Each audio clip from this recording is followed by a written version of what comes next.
Well, good morning to you. Joining us right now is Tom Fitton, the president of Judicial Watch, right here in studio. I'm looking at him. Hello there, Tom. Good morning.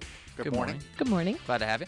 All right, so Bill Barr off to speak to the Senate Judiciary Committee today. He's going to be testifying there about the Mueller Report and everything that's been discovered. Ahead of that, some leakers attempting to salt the earth, though, to try and destroy Bill Barr's opportunity to testify with a clean slate, because there's these headlines coming out of both the Washington Post and the New York Times that Bob Mueller was very grumpy with Bill Barr after he released his initial 4-page letter indicating the top-line findings of the Mueller report. What do you make of the latest scandal to envelop all of this in the last 10 hours or so? Well, it's a non-scandal because obviously the report's out, so we can judge whether Mr. Barr accurately portrayed it in that initial disclosure where he said there's no collusion, which of course is what the report found.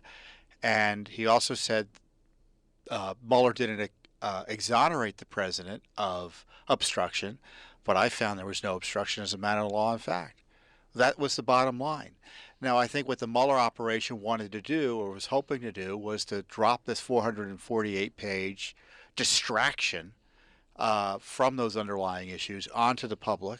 And Barr saw right through that and said, no, we're going to get these conclusions out quickly so people have the core questions answered.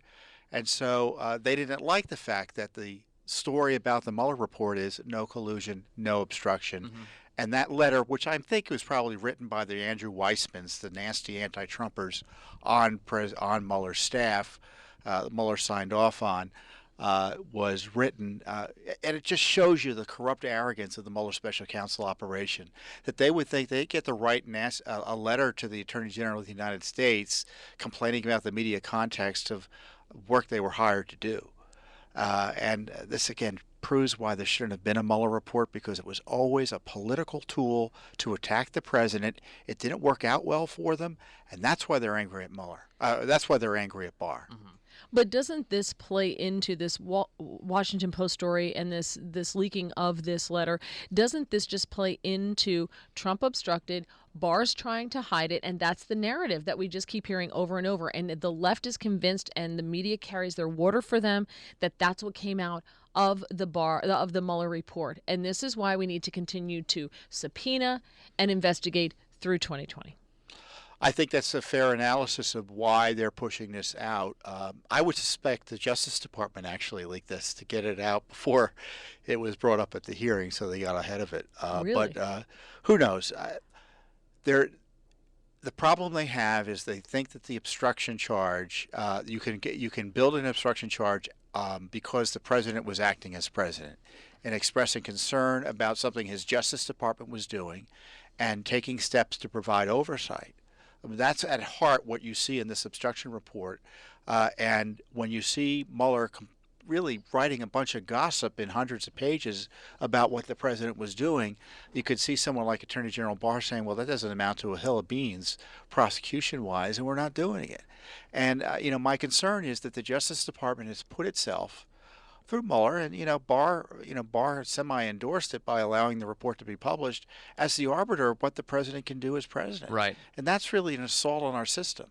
It's interesting to me. I thought Mueller's task was to figure out what prosecutable crimes happened, and that was it. That's the extent of it, right?